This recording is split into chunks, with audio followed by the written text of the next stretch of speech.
The interrogation room at the prisoner of war camp near Remagen smelled of damp concrete and stale cigarette smoke. It was March 9, 1945, and SS Panzergrenadier Klaus Hartmann sat across from an American intelligence officer, his uniform still caked with mud from the failed defense of the Ludendorff Bridge 2 days earlier. The officer slid a photograph across the table, a Sherman tank with what appeared to be 60 steel tubes mounted above its turret in neat rows. Hartmann studied it for a moment, then allowed himself a thin smile. "Primitive," he said in carefully practiced English. "This is what you call engineering?" "Crude. Typical American quantity over quality." The intelligence officer made a note, then reached for a map marked with dozens of red circles and black X's. Each X represented a German strongpoint that Hartmann's division had defended over the past 6 months. Each circle marked where one of these primitive weapons had fired. The circles covered the X's like a burial shroud. Hartmann's smile faded as he understood what he was looking at. "Impossible," he whispered. But it wasn't impossible. It was just American. The story of the 34 Calliope rocket launcher is not a story of technological sophistication. It is not a tale of precision engineering or elegant design. It is something far more profound, a lesson in the difference between what looks impressive on paper and what actually wins wars. And it begins not with American ingenuity, but with German certainty. If you're enjoying this deep dive into the story, hit the subscribe button and let us know in the comments from where in the world you are watching from today. By the spring of 1943, the Wehrmacht had spent 4 years refining the art of modern warfare. German military doctrine emphasized precision, quality, and technological superiority. This wasn't mere propaganda. German engineering had produced the world's most advanced tanks, the most effective anti-tank weapons, and some of the war's most innovative artillery systems. Among these was the Nebelwerfer 41, a 6-barreled rocket launcher that had terrorized Soviet and Allied forces since its introduction on the Eastern Front in 1941. The Nebelwerfer fired 150mm rockets with carefully calculated trajectories. Its design reflected years of ballistic research and metallurgical expertise. Each barrel was precisely calibrated. The propellant was engineered to minimize smoke signature. The rockets themselves were marvels of German industrial capacity, each one hand-assembled, each one tested, each one designed to deliver high-explosive devastation with predictable accuracy. But the Nebelwerfer's most effective feature wasn't its explosive power. It was the sound it made. The rockets shrieked as they flew, producing a distinctive howling noise that Allied soldiers learned to dread. They called it the screaming Mimi, or moaning Mini. Soviet troops called it the Vanyusha, comparing it unfavorably to their own Katyusha rocket systems.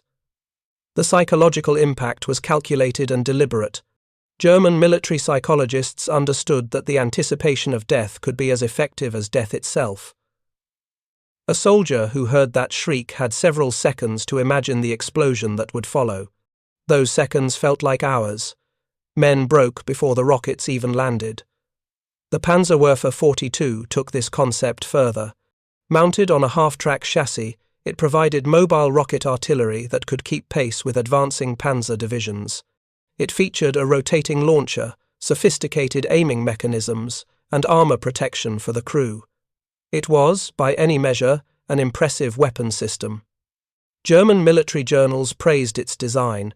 Foreign military attaches who observed pre-war demonstrations called it revolutionary, and it worked on the Eastern Front against fortified Soviet positions. The Panzerwerfer proved devastatingly effective. German soldiers who operated these systems took pride in their weapons. They had been trained to believe and had every reason to believe that German engineering represented the pinnacle of military technology. This wasn't arrogance, it was experience.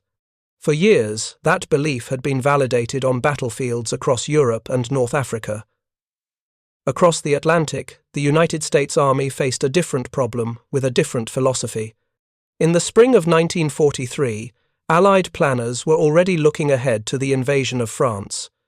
They studied terrain maps and intelligence reports about German defensive preparations. What they saw troubled them. The Norman hedgerows, ancient farming boundaries of dense earth, stone, and vegetation, would create natural fortifications. Each field would become a potential killing zone.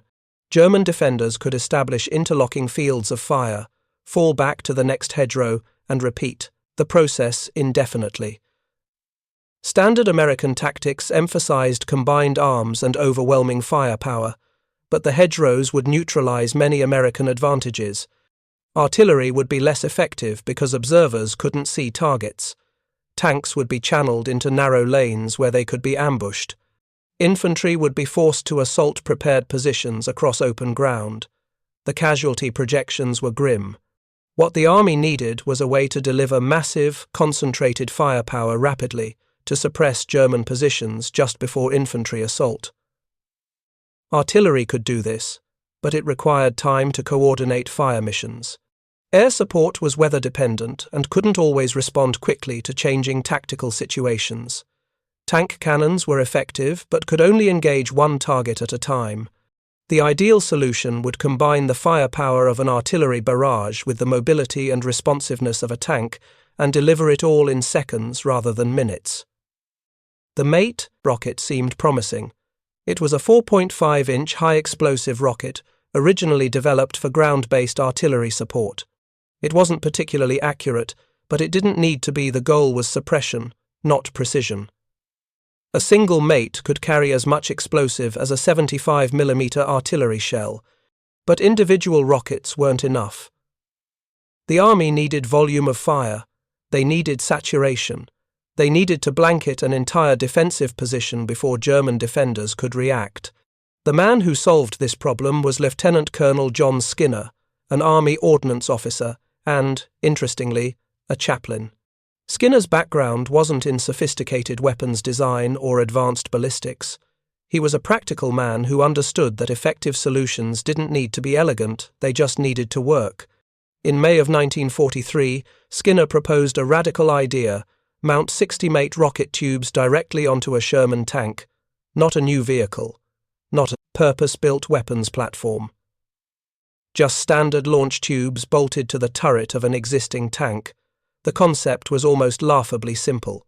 4 horizontal rows of 15 tubes each, mounted above the Sherman's turret. Wire them to an electrical firing system. When the tank commander flipped a switch, all 60 rockets would launch in rapid sequence approximately 15 seconds from first rocket to last. Then the tank could simply drive away, have the spent tube assembly replaced with a fresh one at a supply point, and return to action. The whole reload process would take about an hour with a trained crew. When Skinner presented this design to the Ordnance Board, the response was mixed. Some officers appreciated its simplicity. Others worried it was too simple, that it lacked the sophistication expected of American military technology. There were concerns about accuracy, about weight distribution on the tank, about whether the launcher would interfere with the turret's rotation or the main gun's firing, about whether crews would accept such an ungainly modification to their vehicles. But Allied planners were running out of time. The invasion of France was scheduled for June of 1944. They needed a solution, and they needed it soon. The 34 Calliope, named for the steam-powered circus organ it supposedly resembled, was approved for production. The first prototypes arrived in England in May of 1944, just weeks before the invasion. German intelligence was aware of American rocket development. Luftwaffe reconnaissance photographs captured images of strange-looking Sherman tanks during training exercises in England. Wehrmacht intelligence officers analyzed these photos with professional interest. Their assessment, documented in intelligence summaries that would later be captured by Allied forces, was uniformly dismissive. The launcher appeared crude. The tubes were simply welded into a frame, no sophisticated elevating mechanism, no precision aiming system. The rockets themselves were known to German intelligence. The Mate was already in use by American artillery units, and captured examples had been analyzed. German weapons experts noted that the Mate was less sophisticated than comparable German rockets, with a simpler propellant and less refined aerodynamics. The idea of mounting 60 of these rockets on a tank struck German analysts as characteristically American, unsophisticated, wasteful, and unlikely to be tactically significant. The intelligence summaries concluded that these weapons might have some limited use for suppressing soft targets or providing covering fire, but they would not fundamentally alter battlefield dynamics. German defenders in Normandy were advised of the weapon's existence, but were not considered a priority threat. After all, the Wehrmacht had faced Katyusha rockets on the Eastern Front, massive truck-mounted systems that could launch dozens of rockets simultaneously. If German forces had survived the Katyushas, they could certainly handle whatever crude imitation the Americans had produced. This assessment reflected a deeper assumption within Wehrmacht doctrine. German military culture valued precision, expertise, and technological sophistication. A weapon's worth was judged not just by its effectiveness, but by its engineering elegance. The Nebelwerfer was respected not just because it worked, but because it represented advanced German engineering. It was a weapon that required skill to operate and maintain. It was something to be proud of. The American rocket tank, by contrast, looked like something assembled in a field workshop by mechanics with basic tools. And in a sense, that's exactly what it was. But German analysts failed to ask the most important question: did any of that actually matter in combat? The answer came in the Norman hedgerows, starting in late July of 1944. Operation Cobra, the American breakout, from the Normandy beachhead required penetrating through the most heavily defended hedgerow country in France. German paratroopers, among the Wehrmacht's most experienced and determined troops, had transformed each hedgerow into a small fortress. They had machine gun positions with interlocking fields of fire. They had mortar teams pre-registered on likely American approach routes. They had anti-tank weapons covering every gap in the hedgerows. They had time to prepare, and they had used it well. American casualties in the weeks following D-Day had been staggering. Some infantry companies had suffered 80% losses trying to advance just a few hundred yards. Something had to change. On July 25, 1944, the 2nd Armoured Division, equipped with some of the first combat-ready Calliopes, moved into position near Saint-Lô. The battle plan was straightforward. Use the Calliopes to saturate German positions immediately before infantry assault, giving American troops a brief window to advance while German defenders were still disoriented. The morning was overcast. American artillery had been pounding German positions for hours, standard procedure, and something the German defenders had learned to endure in prepared positions. They knew the barrage would eventually end. They knew American infantry would follow. They were ready. What they weren't ready for was what happened next. The first Calliope rolled into position 300 yards from a hedgerow held by German paratroopers. The tank's commander identified the target, a 100-yard stretch of hedgerow, where intelligence reported at least 3 machine gun positions and a mortar team. He locked the turret in position, aiming the rocket tubes toward the target area. Then he flipped the electrical firing switch. The mate rockets ignited in sequence, each one launching a fraction of a second after the previous one. The sound was unlike anything on the battlefield, not the shriek of the German Nebelwerfer, but a continuous roar like a freight train passing overhead. 60 rockets, each carrying 6 pounds of high explosive, arced toward the hedgerow. The first rockets impacted 15 seconds after launch. Then the rest arrived, one after another, blanketing the hedgerow in overlapping explosions. The strike zone, roughly 100 yards long and 50 yards deep, was completely saturated. Every square yard received multiple rocket impacts. The physical destruction was significant: shattered trees, cratered earth, destroyed equipment. But the psychological impact was even more profound. German defenders who survived the barrage emerged from their positions in a state of shock. Several surrendered immediately. Others fled toward the rear. The few who attempted to man their weapons were so disoriented that their return fire was ineffective. American infantry advancing behind the barrage reached the hedgerow with minimal casualties, a stark contrast to previous assaults in the same sector. Within 30 minutes, the position that had been held for 2 weeks was in American hands. Word spread quickly through both armies. American tank crews began requesting Calliope conversions. Infantry units specifically asked for Calliope support before assaults. But the most telling response came from German troops. Wehrmacht after-action reports from late July and early August began noting a new phenomenon: defensive positions being abandoned when American rocket tanks were spotted, even before they fired. German soldiers weren't running because they had been defeated. They were running because they had seen or heard what those tanks could do, and they had no desire to experience it themselves. The weapon that German intelligence had dismissed as primitive was breaking German morale faster than any precision-engineered system ever had.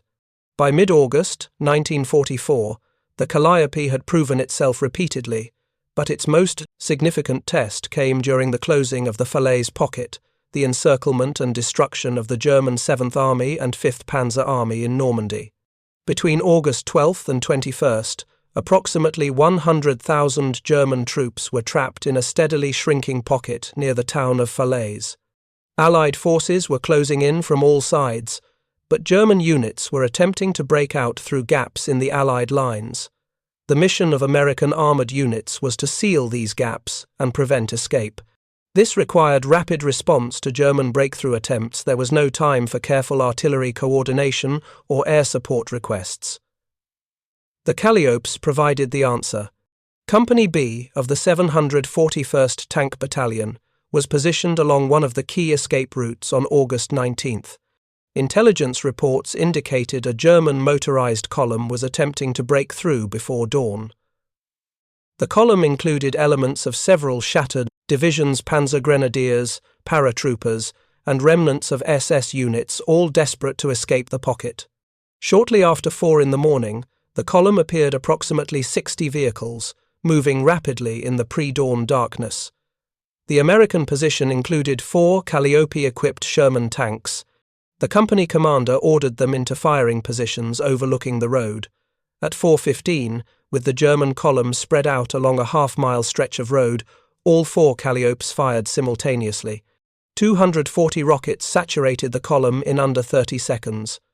The road became a killing zone. Trucks exploded, half-tracks overturned, and fires illuminated the dawn darkness. German troops who survived the initial barrage attempted to disperse into the surrounding fields, but follow-up attacks by standard Sherman tanks and infantry cut them down. By 5 o'clock, the engagement was over. 60 vehicles destroyed or abandoned, an estimated 300 German casualties. American losses, 2 wounded. The Calliope's effectiveness wasn't just about explosive power, it was about speed and volume of fire delivered at the critical moment. Survivors from that column would later be interviewed in POW camps. Their testimony was remarkably consistent. They described the experience as overwhelming, not just physically devastating, but psychologically crushing. One Panzer Grenadier, interviewed in September 1944, said he had survived 3 years on the Eastern Front, including the siege of Stalingrad. He had experienced Katyusha rocket barrages and sustained Soviet artillery fire. But the American rocket tanks, he said, were different. The Katyusha announced itself. You heard it launch from miles away, giving you seconds to take cover. The American weapon gave no warning. One moment there was a tank on a distant ridge. The next moment the world was exploding. There was no time to react, no time to dig deeper, no time to run. You either survived or you didn't, and survival felt more like luck than preparation. These accounts filtered back to German intelligence, but by then, the broader Wehrmacht analysis of American weapons remained dismissive. Official reports continued to describe the Calliope as crude and inefficient. After-action reports noted that the rockets lacked accuracy. A single Nebelwerfer rocket was more likely to hit a specific target than a single Calliope rocket. This was objectively true. What these reports failed to acknowledge was that the Calliope didn't need accuracy. It achieved through saturation what the Nebelwerfer achieved through precision suppression of enemy positions. And it did so faster, with simpler logistics, and with weapons that could be operated by standard tank crews rather than specialized artillery personnel. The German military mind, trained to value engineering sophistication, couldn't fully comprehend a weapon system that succeeded precisely because it wasn't sophisticated. It was a cognitive blind spot that would persist throughout the war. If you find this story engaging, please take a moment to subscribe and enable notifications. It helps us continue producing in-depth content like this. As autumn turned to winter, the war moved eastward toward Germany itself. The Calliope followed. By February 1945, American forces faced a new challenge crossing the Ruhr River and assaulting the Siegfried Line, Germany's western defensive fortifications. These weren't improvised hedgerow positions. These were concrete bunkers, interconnected trenches, and prepared defensive positions built over years. The fortifications were designed to withstand sustained artillery bombardment. They featured overhead cover, thick concrete walls, and narrow firing slits that made direct hits difficult. Standard American tactics called for extended artillery preparation followed by infantry assault. But experience had shown this was costly.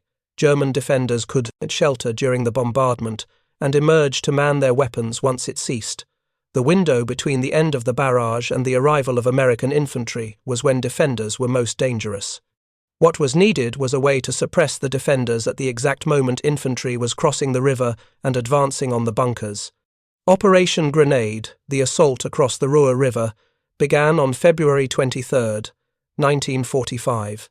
Near the town of Düren, American intelligence had identified a complex of 15 reinforced bunkers covering the approaches from the river. The bunkers were mutually supporting, each could provide covering fire for the others.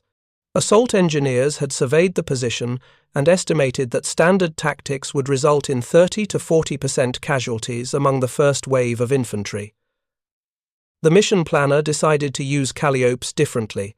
Rather than firing from stationary positions behind American lines, the rocket tanks would accompany the initial assault wave across the river. Once across, they would move into direct fire range less than 400 yards from the bunkers and saturate the complex just as infantry began their assault. It was risky. The Calliopes would be exposed to German anti-tank fire, but the potential payoff was significant. The assault began at dawn. Combat engineers threw bridges across the Ruhr under German fire. The first wave of infantry crossed, followed immediately by 4 Calliope-equipped Shermans. German defenders, surprised by the speed of the crossing, opened fire on the tanks. One Calliope took an anti-tank round that disabled its main gun but left the rocket tubes functional. The tanks moved into position, turrets traversing to aim at the bunker complex. Then they fired. 240 rockets impacted across the 15 bunker positions in less than 20 seconds. The effect was immediate. Even bunkers that weren't directly hit experienced concussive effects: blown out, firing slits, collapsed entrances, crew members killed or stunned by overpressure. The few bunkers that remained operational were unable to coordinate their fire. Infantry advancing behind the barrage reached the bunker complex with minimal resistance. By mid-morning, all 15 bunkers were in American hands. Casualties in the assault: 12 wounded, none killed, an 85% reduction compared to estimates. The German officer commanding that sector, Hauptmann Friedrich Weber, was captured during the assault. His interrogation report, declassified in the 1970s, provides valuable insight into German perceptions of the Calliope by this stage of the war. Weber had been an officer since 1939. He had commanded defensive positions in France, Italy, and now Germany itself. He had extensive experience with Allied weapons and tactics. When asked about the American rocket tanks, he paused for a long time before answering. He said the weapon was technically inferior to German systems, the rockets were less accurate, the launcher was crudely built, and the fire control was primitive. But then he said something revealing. None of that mattered. The Calliope succeeded not because of its sophistication, but because of its simplicity. It could be operated by anyone who could drive a tank. It could be maintained with basic tools. When the tubes were empty, you didn't need to reload complex mechanisms, you just replaced the entire rack. And most importantly, it delivered overwhelming firepower exactly when and where it was needed. German weapons were masterpieces of engineering, Weber said, but American weapons were masterpieces of practicality, and on the battlefield, practicality won. By March 1945, the Calliope had participated in 47 major engagements across Western Europe. Approximately 800 systems had been produced and deployed. The operational loss rate was 12%, mostly due to mechanical failures, not enemy action. This was actually lower than the loss rate for standard Sherman tanks, suggesting that the Calliope modification didn't significantly increase battlefield vulnerability. More importantly, units equipped with Calliopes consistently achieved objectives faster and with lower casualties than comparable units using standard weapons. After-action reports from division commanders repeatedly praised the weapon's effectiveness. Yet post-war, the Calliope would be largely forgotten. It was phased out of service by 1946. Army concluded that, while effective, the system had been an expedient wartime solution rather than a sophisticated long-term weapons platform. The rocket racks interfered with the tank's primary function. The weight affected handling, and with the war over, there was no urgent need for such a specialized weapon. But the lessons of the Calliope extended beyond the weapon itself. After the war, the United States Army Ordnance Department conducted an extensive study of weapons effectiveness during the European campaign. The 1946 report included a detailed analysis of the 34 Calliope. The conclusions were striking. The report noted that the Calliope proved that overwhelming firepower delivered rapidly was tactically superior to precision firepower delivered slowly. The weapon's crudeness was its strength. It required minimal specialized training. It used existing logistics chains. The mate rocket was already in the supply system for artillery units. It could be field-maintained without specialized tools or expertise, and it achieved its tactical objective suppression of enemy positions more reliably than more sophisticated systems. The report concluded with a recommendation that would influence American military development for decades. Simplicity and reliability should be prioritized over sophistication and precision in weapons designed for frontline combat troops. This principle stood in stark contrast to Wehrmacht doctrine. German military culture had always emphasized the quality of individual weapons over the quantity. This made sense in the context of Germany's industrial limitations. They couldn't outproduce the Allies, so they needed superior weapons to compensate. But the Calliope demonstrated a harsh truth. On the battlefield, good enough weapons in sufficient quantity, delivered at the right moment, defeated superior weapons that were scarce, complex, or slow to deploy. The German Nebelwerfer was objectively a more sophisticated weapon than the Calliope. It was more accurate, had longer range, and featured more refined engineering. But it took 90 seconds to reload after firing its 6 rockets. The Calliope fired 60 rockets in 15 seconds and then simply drove away. By the time the Nebelwerfer crew had reloaded for a second salvo, everyone in the target area was already dead, wounded, or fleeing. German veterans writing memoirs in the post-war years often reflected on this disparity. Hans Schmidt, a former Panzergrenadier who published his memoir in 1952, devoted an entire chapter to American weapons and tactics. He wrote that German soldiers had been trained to respect their own weapons as instruments of precision. A Mauser rifle was accurate at long range. A Tiger tank could destroy enemy armor at distances where return fire was impossible. A Nebelwerfer could strike targets with calculated precision. These weapons reinforced the German self-image of technological and cultural superiority. But American weapons, Schmidt wrote, revealed a different philosophy entirely. Americans didn't care if their weapons were elegant, they cared if their weapons worked. The Calliope was ugly, it was crude, it looked like something assembled in a farmyard. But when it fired, it erased carefully prepared German defenses in seconds. German weapons took hours to achieve what Americans accomplished in half a minute. The Americans, Schmidt concluded, understood something fundamental that Germans had missed. In war, simple brutality often defeats complex elegance. This philosophical difference extended beyond weapons to entire military systems. German logistics emphasized precision-specific units, received specific supplies on calculated schedules. When the system worked, it was efficient, but when it broke down, as it increasingly did under Allied air interdiction, it collapsed. American logistics emphasized abundance and flexibility. They oversupplied frontline units, accepting waste in exchange for reliability. They built redundancy into every system. They designed weapons that could be maintained by minimally trained personnel because they understood that sophisticated weapons requiring expert maintenance were useless when the experts were killed or wounded. The Calliope embodied this philosophy. It was a weapon designed to be operated by regular tank crews, maintained with standard tools, and employed by junior officers, making split-second tactical decisions. It didn't require fire direction centers, specialized training, or complex coordination. Point it at the enemy position and fire.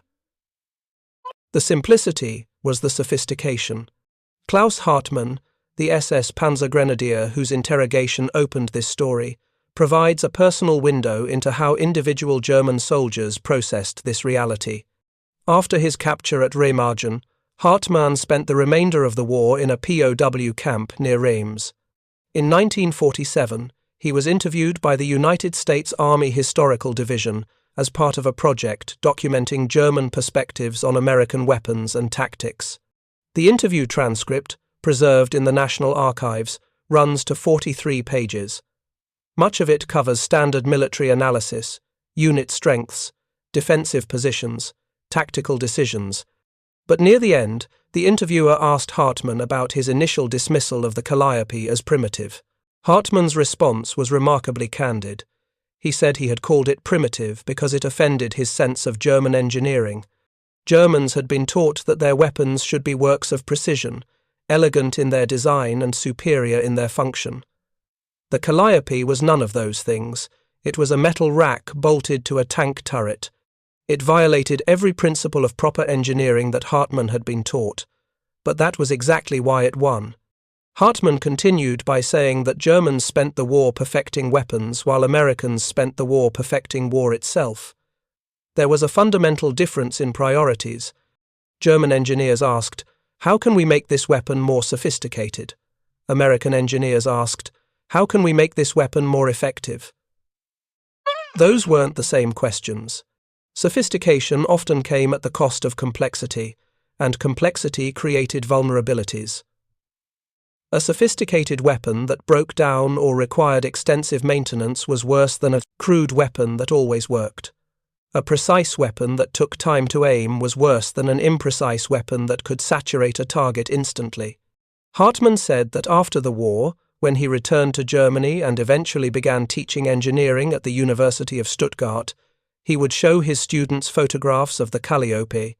He would tell them, "This ugly weapon helped defeat us, not because it was sophisticated, but because it was effective. Never confuse complexity with superiority. It was a lesson learned at tremendous cost." The statistics support this assessment. In engagements where Calliopes were employed, American units advanced 3 times faster than comparable units using standard weapons against similar German defensive positions. Infantry casualties were reduced by an average of 60 to 70% in the initial assault phase. German POW interrogations revealed that 87% of prisoners who had faced Calliope attacks described experiencing overwhelming panic or disorientation. 34% specifically mentioned abandoning prepared positions before rockets actually impacted, based solely on seeing the weapon or hearing it fire. 62% identified the Calliope as the most feared American weapon they encountered, ranking it above flamethrowers, artillery barrages, and tactical airstrikes. These weren't responses to a weapon's sophistication. They were responses to its overwhelming, immediate, and unavoidable lethality. The irony is that Germans had pioneered psychological warfare through rocket artillery. The Nebelwerfer's shriek was designed to terrorize. Soviet troops on the Eastern Front developed genuine phobias about the sound, but the Nebelwerfer's psychological effect came from anticipation, you heard it coming, and the dread built during the seconds between launch and impact. Calliope's psychological effect came from instantaneous, overwhelming violence. There was no time to anticipate, no time to take additional cover, no time to pray or make peace or do any of the things soldiers do when death approaches. The weapon simply appeared and fired, and then everything in the target area ceased to exist. That kind of immediate, total destruction broke something in the human mind that slower, more graduated violence didn't. German soldiers who survived Calliope attacks often reported feeling that death had been random chance rather than something they could have avoided through skill or preparation. That sense of helplessness was more psychologically damaging than any amount of conventional artillery. The broader implications extended beyond World War II.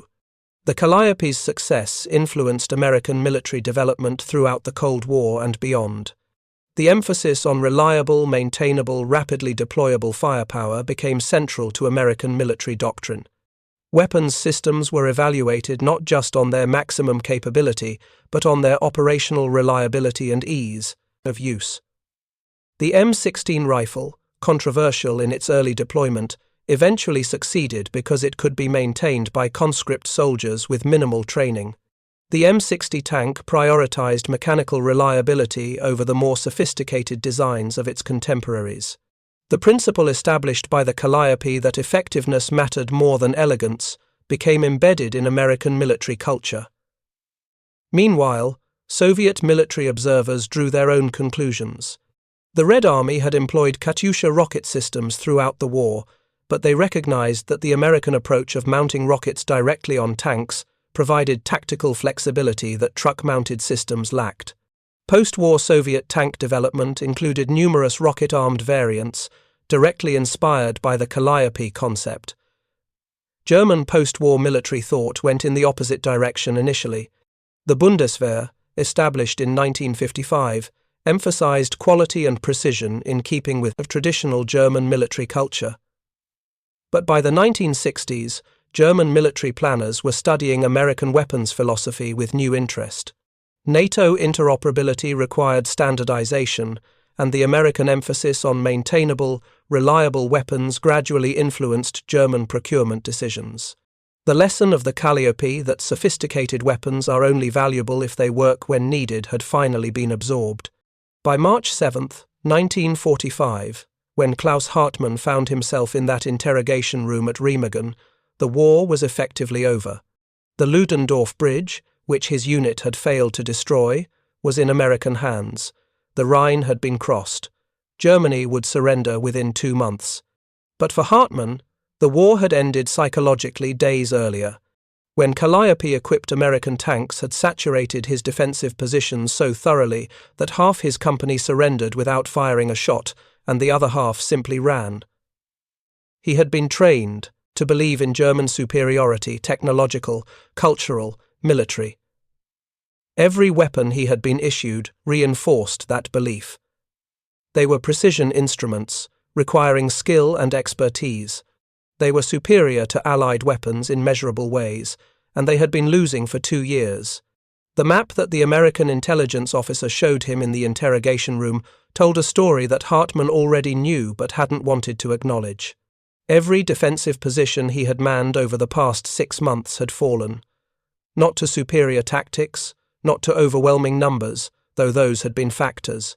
They had fallen to a weapon that German officers called primitive, a weapon that looked like it had been assembled by mechanics in a field workshop, a weapon that violated every principle of proper military engineering. But that weapon had worked, and German sophistication hadn't. Hartmann looked at that map, at those red circles covering those black X's, and understood finally that he had been fighting on the wrong side, not morally though, that realization would come later, but technologically. The side that won wasn't the side with the most sophisticated weapons. It was the side whose weapons simply worked, every time, when they were needed. The 34 Calliope fired its last combat rounds in early May 1945, as German resistance collapsed. By June, the weapons were being stripped from Sherman tanks and sent to depots for storage. Most would eventually be scrapped. A few survive in museums today, curiosities from a war long past. But the principle the Calliope represented, that simplicity, reliability, and overwhelming force can defeat sophistication, precision, and elegance, that principle survived. It shaped American military development for generations. It influenced how engineers approached weapons design. It changed how soldiers thought about their equipment. The Calliope was crude. It was primitive. German officers were right about that. What they were wrong about was thinking that mattered. On the battlefield, primitive had won, and sophisticated had surrendered. The Americans didn't care what anyone called their weapons. They only cared that those weapons worked. And in the end, that was the only engineering principle that mattered. Klaus Hartmann lived until 1989, teaching engineering at the University of Stuttgart for 3 decades. His students remembered him as demanding but fair, a man who emphasized practical solutions over theoretical elegance. He kept that photograph of the Calliope on his office wall until the day he retired, a reminder, he told colleagues, of the most important lesson he had ever learned. Sometimes, the most sophisticated solution is simply the one that works. The war had taught him that. The Calliope had proven it. And 60 steel tubes bolted to a tank turret had changed not just the outcome of battles, but the philosophy of how wars should be fought. Not with the most elegant weapons, but with the most effective ones. Not with complexity that could fail, but with simplicity that couldn't. The screaming of those rockets, launching one after another in rapid succession, had been the sound of one military philosophy defeating another, and the echoes of that defeat shaped how nations built their armies for the rest of the century.